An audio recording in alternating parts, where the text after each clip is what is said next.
Greetings. Clark Kent. Uh, oh, sorry. Superman here. And no one would ever mistake me for a pathetic weakling like Clark Kent, so that was just a joke on my part. Although, I will admit life has been a little weird since coming back from the dead. Some of you may remember I died hurling my body into Doomsday, and then there was this thing with the Eradicator and the mother boxes, and somehow I got brought back. But, so I'm here, and I'm in therapy, because, you know, dying and coming back can be quite daunting, even for the Man of Steel.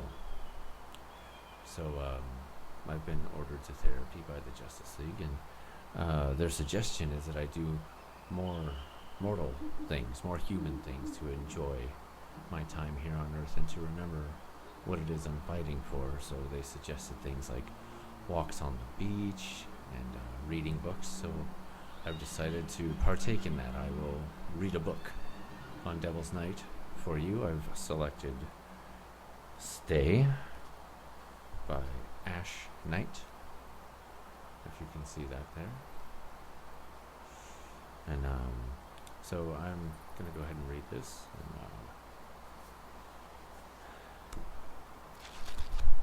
wow, very steamy. What? Oh, they don't.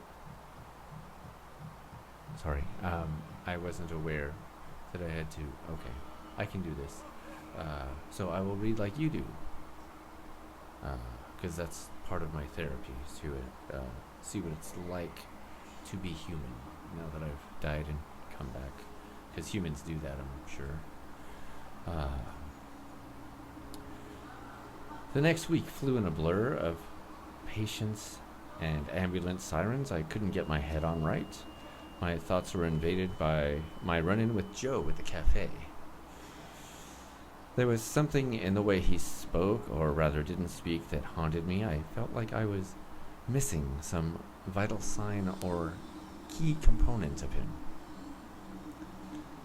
Something I'd glazed over. It was a puzzle I couldn't solve, and it had me on edge.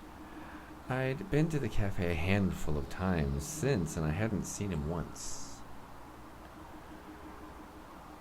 And not for lack of looking. I'm sure I resembled a prairie dog in the way I popped up. Every time the kitchen door opened, I annoyed myself, but I couldn't get a hold of it. It was silly, really.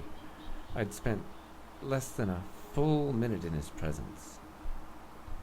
Why was he taking over my thoughts? A flash of movement ran across my face, and I blinked to see Adam peering at me from behind the counter at the nurse's station.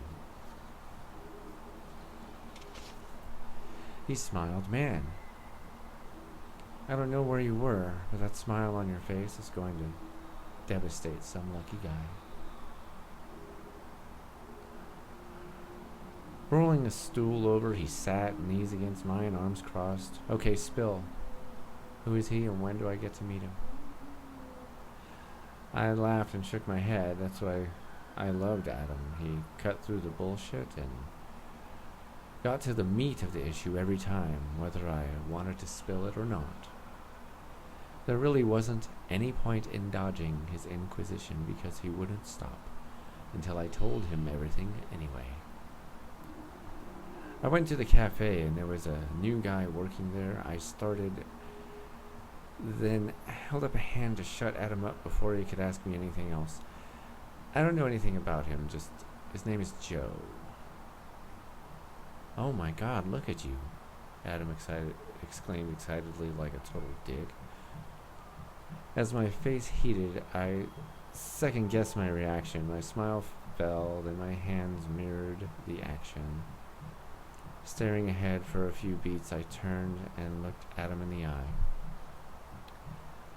Man, I don't know how, but he's in my head, and I can't stop thinking about him. I want to know every detail of what he's been through, why he's here, and what he wants in life. I'm kind of looking at for myself. I gave my entire life to the world. My life ended the second I hurled myself into Doomsday. And here I am with a fresh start. Do I stay where I was, or do I do something new?